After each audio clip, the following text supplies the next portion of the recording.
We are back at the EBRD with Head of Uzbekistan, Andi Aranitasi. Thank you for having us again. Thank you for coming back. You had a pretty big year in 2023. A lot of new initiatives took off. Can you give us a brief overview of key projects and initiatives that you had implemented last year? Of course, it's a pleasure. Uzbekistan continued to be, last year, our largest recipient of funds for Central Asia for the fourth year running. We invested approximately $760 million. They were, I would say, largely evenly split between infrastructure, energy, and banking projects, mostly. I think some of our most important initiatives that I would like to highlight for 2023 were the renewable projects we supported. So we supported 900 megawatt of solar projects with Masdar as a foreign investor. We supported a 100 megawatt wind project with Aqua Power in Karakalpakstan, which is actually the first wind tender in the country, and it was also organized with support from EBRD. We did support the starting of rollout of e-buses in Samarkand, where we also last year had our annual meeting and business forum. Yeah. We have a very big project to support the rollout of 118 irrigation pumps in the Fergana Valley. It's about $200 million, and it's actually a very interesting project because apart from the CO2 savings, the energy savings from the project are very large. When it's implemented, this will save around 300,000 megawatt hours a year, which is equal to about 0.18% of the total consumption of the country. So a very important project. We did also approve at our board, and we will start rolling out during the second quarter. We will launch it during the second quarter in Tashkent. Our second edition of our Green Economy and Financing Framework, which is actually our program through partner financial institutions, where we roll out credit lines to support energy efficiency. The first edition was fully implemented, so the funds ran out last year, and it was meant to address energy efficiency only in SMEs. The new edition will also expand this to households, to residential. So this will be a new element. So these are some of the, I think, the key initiatives that we had on the project side. On the policy side, we've had many because we are involved with the ministries across the board.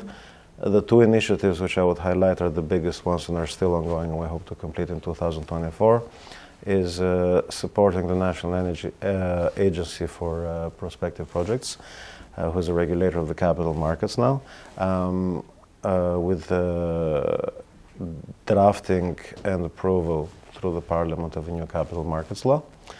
And also we're working with the Agency for Strategic Reform and with the Ministry of Geology and Mining to approve. So we have drafted largely, and we hope to approve this year through the Parliament a new subsoil law, which is, I think, an interesting way of saying a mining law.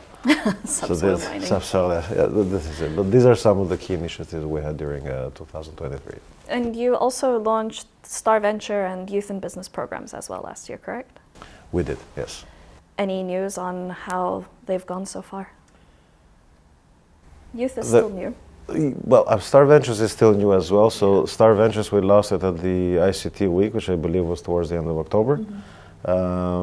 And we have been collecting applications. So we kept the application period open until the end of January. So the results will be coming a little bit later in the year.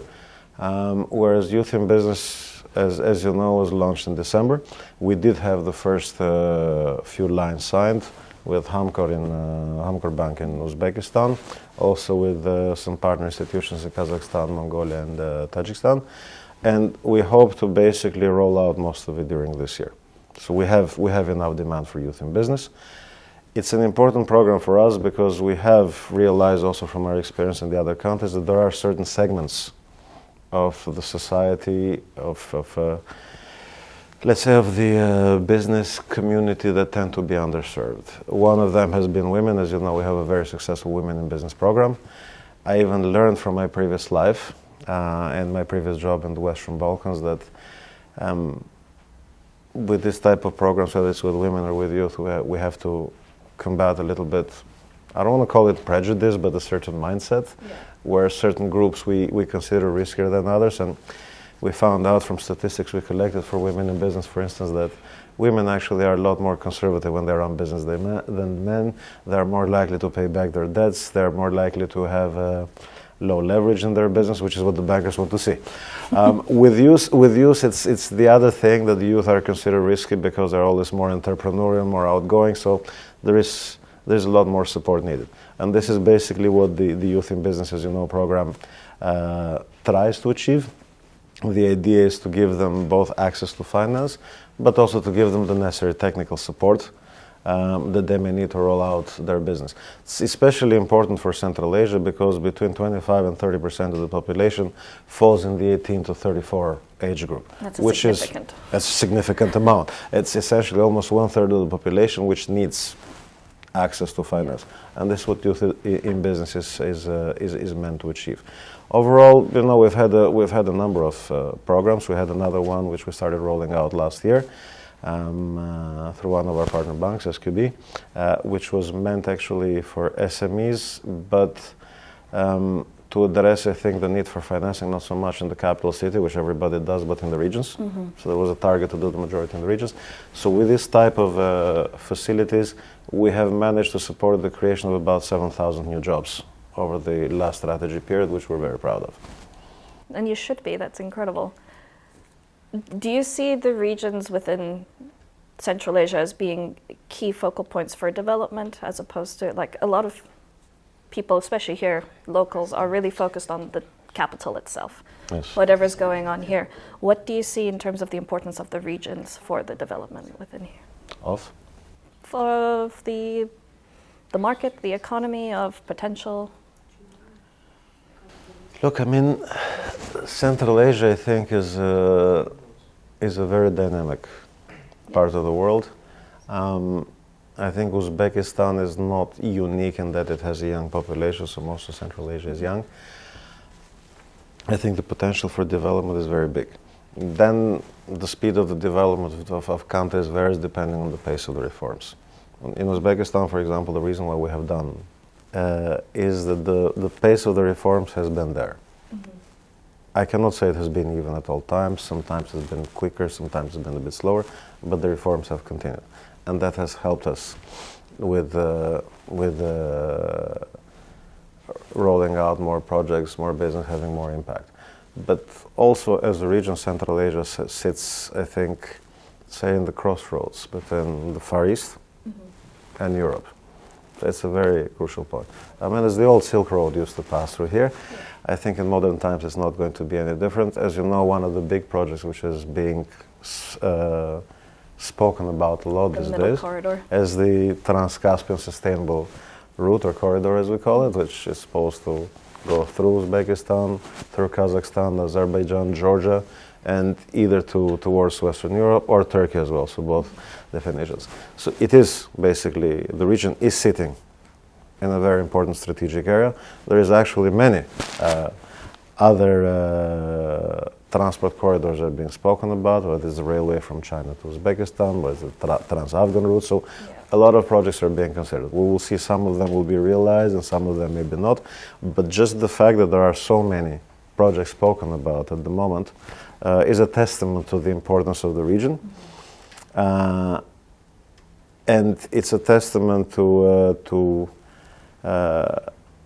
how the region is likely to develop in the future as an integral part of a much longer corridor.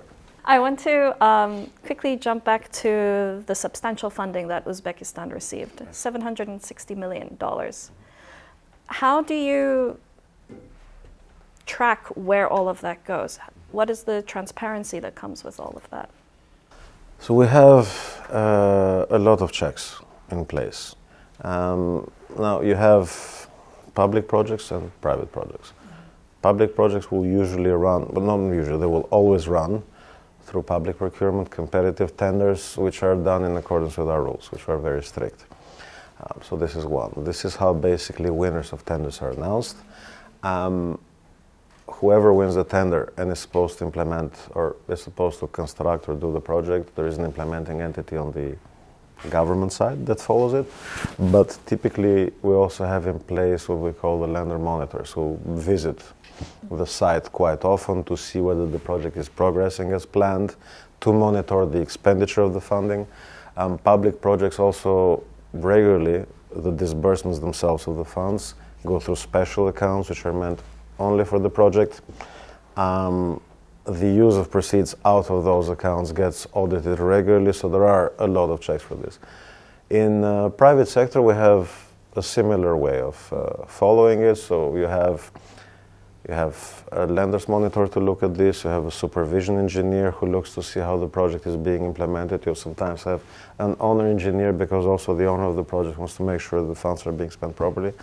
So these are followed, and often in project finance, for example, in the big energy deals we do, again, there are specific accounts where you disburse. So it's very easy to see the in and out. Those accounts are usually held by one of the members of the lender group, so it's easy for us to see what has been invoiced, what has been paid, match the amounts. There is a lot of checks and balances, because we want to make sure that the funds who come from our shareholders, or taxpayers' money at the end of the day, they're used properly. Yes, and I'm sure a lot of people were really keen to hear that all of these checks and balances are in place, yes, and the monitoring and regulation. And I'm sure NAP is also keeping on top of things too. Absolutely. So every project has its challenges. Could Yep. you perhaps give us some insights into what were the biggest challenges you encountered last year or within the last few years, and how you kind of worked through them? I think in my experience, and this is not specific to Uzbekistan, usually the most challenging projects to implement, usually, are the infrastructure ones. This is because they tend to be big, they tend to be complex, they take a lot, they have a long lead time for preparation. It also varies from country to country, so we have our certain rules of how we prepare projects, but there are countries like Uzbekistan who also have their rules that must be followed. Sometimes matching the two does require additional time. And when it comes then to the implementation itself, the capacity to implement is not always at the top. So most of the countries where we work in, because they are developing countries, they lack capacity, and one of the bigger challenges we face, and it's not also specific to EBRD, I know it from my other colleagues from other international institutions, is that even when we try to train staff locally, what happens is that in the public sector, they get a certain level of remuneration, and once they're trained and they become good experts, they become very attractive for the private sector, which can pay a lot more. So in that way, we develop, we contribute to the development of the private sector, but it does create for us a frequent challenge, or a constant challenge, of having to always help with the training and preparation of new experts on the public sector, because they so often move on, and our projects, like I said, have a very long lead time. One of the biggest challenges for us to implement so far, and I think we're making better progress now over the last year or so, has been our water sector portfolio. So we have more than $400 million. It is, like I said, it is not easy to do. It has been a challenge. And we've also learned some lessons from that as well. One of the lessons we learned is that if you have a project for $60-70 million and you try to structure it in such a way that that project has 10 or 12 contracts, that tends to be a challenge, because that means 10 or 12 tenders. So, wow. So now we've learned our lesson, and going forward, we'll try also to simplify the structure a little bit and do it with less tenders. But we have actually been making good progress.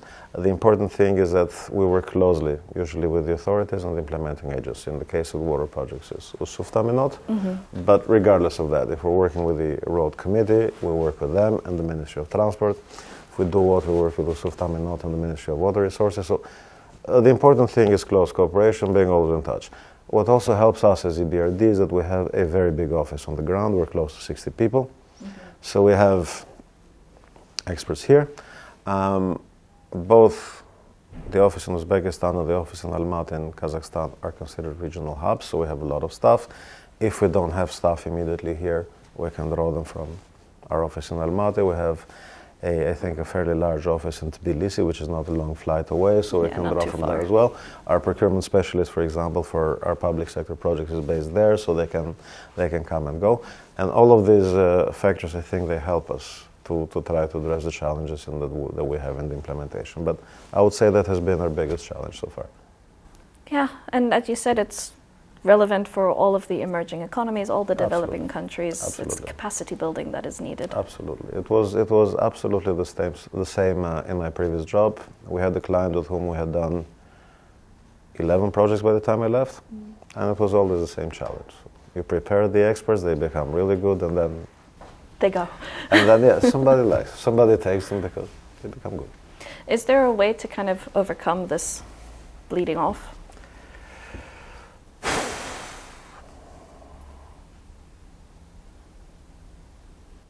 To be honest, if there is one, I haven't found it yet. The only way basically is the private sector typically will always pay better than the public sector, and so it is only natural, I think, that people at a certain point want to move on to the private sector. I think what is important for us is that we stay on course, and we work with our partners from the authorities, and if that means that we have to train more people, we will train more people. If that means that the implementation will be a bit slower, I think it's something that we have to live with, not necessarily like it. But it is our job to implement, and it's our job to develop the countries. Yeah, and perhaps sometimes slower is more sustainable in the long run. Possibly. We'll see. Possibly. Although all of us by nature are impatient, we want to always see the change. This kind of moves us on to, you just released in January the new 5-year strategy. Yes. Could you give our viewers a brief overview of how it compares to the previous strategy? It's largely a continuation of the previous strategic priorities, because also, in my experience, in developing countries, many of the things that we try to implement as strategic priorities, they take time. We have 5-year strategic periods, but to give an example, as we discussed in our last meeting, I'm an energy banker by background. If you are to prepare and implement one of the big energy projects for which Uzbekistan is basically the leader in the region, the undisputed leader in the region, it usually takes a couple of years to prepare it. It takes a year and something to finance it, because you're talking very big amounts, and then it takes a couple of years to build and to put in operation. So there you go, you just have a 5-year strategic period on what is likely to be the simpler thing that you can implement. When you try to look at the bigger projects in infrastructure, whether it's water infrastructure, whether it's irrigation, whether it's rail, whether it's roads, especially when regional connectivity is involved, sometimes this can take 10, 15, 20 years to build. So therefore, that's why our strategic priorities generally do not evolve radically from one strategy period to the next. So largely in this upcoming period, we still will continue to focus on decarbonization, on resource efficiency, on clean energy, because these are challenges that Uzbekistan still faces. So it needs to manage a scarce resource as water. It needs more clean energy, for which it already has ambitious targets. We will then focus obviously on transport connectivity, things like I mentioned, like the Trans-Caspian corridor. Developing private sector is important to us, so that was a strategic priority in the previous period. It will be now. The private sector in Uzbekistan has been developing. I think during our previous strategy period, the credit to the private sector almost tripled. But nonetheless, the private sector produces or generates the smaller part of GDP. So the GDP is still dominated by state-owned enterprise. We need to support them to grow. And in the context of this private sector, you have, as we just spoke earlier, the more underserved segments of the business, whether it's youth, whether it's women, etc., who need to be supported. So these priorities will stay there. Improvement of business climate as well, legislative improvements, etc., where we can help, they're going to be there. So generally, it's more or less the same priorities. I think the lessons we've learned in the past, or where I expect that we will tweak a few things in implementation, is how we better prepare for certain projects. As I mentioned, for instance, infrastructure takes longer to implement. So we have been thinking, what can we do on our side to try to implement the projects quicker? How to shift maybe some of the project preparation during our approval process as opposed to leaving it post the approval.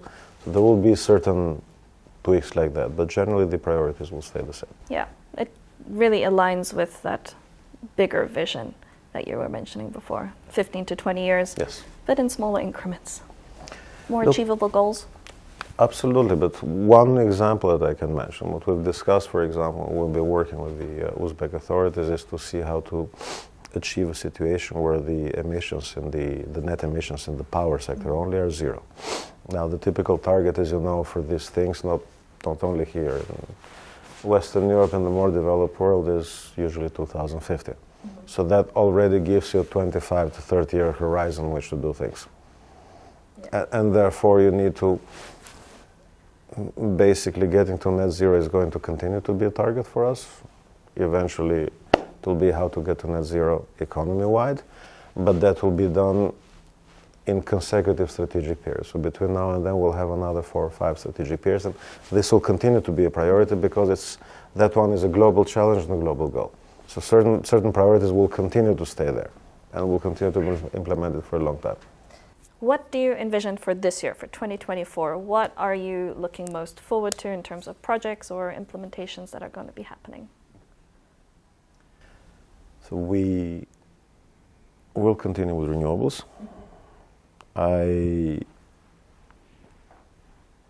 They're in the process of preparation, so until they're released publicly, I cannot speak about them, but we're looking at substantial amount of renewables again. That's one of the core priorities, and the green economy is one of the 3 strategic targets of EBRD. We're looking at a fairly large project, a regional project in Horizon for regional roads, which we hope to sign with the authorities in the first half of the year. We are looking forward to the implementation of Youth in Business. We're looking forward at launching the second Green Economy Financing Framework, hopefully in April. So these are some of the priorities that we have for the year as big projects. We will continue to work in the banking sector a lot with our partners, and we will continue to scale up our trade facilitation program. It's something that is not spoken of very often, but this is the program that helps SMEs essentially with import-export activities. Last year we had an excellent year, close to $230 million just for trade facilitation. Oh, wow. So we hope to increase it further. So this is some of the things that we're looking forward to in the course of 2024. And one which is very important, I can share this because it was released publicly.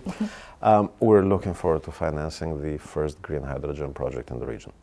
That's very exciting. It's going to be a smaller pilot, so maybe about 20 megawatt of electrolyzers. It is a joint venture between one of our larger clients, Aqua Power, who's I think well known in Uzbekistan due to the projects they do, and Uzkimio Sanat. So they are in a partnership, and we hope that if the pilot goes well, because it's called a pilot because it's small size, then the investors will follow up with a much bigger project which we will support. But this is the first one in the region, and I think it's only the second green hydrogen project that EBRD is financing. So I'm quite excited about that. As am I. I'm looking forward to seeing the results coming out soon. Thank you so much for taking the time. Thank you for coming. It's always a pleasure. Likewise. Thank you. Thanks.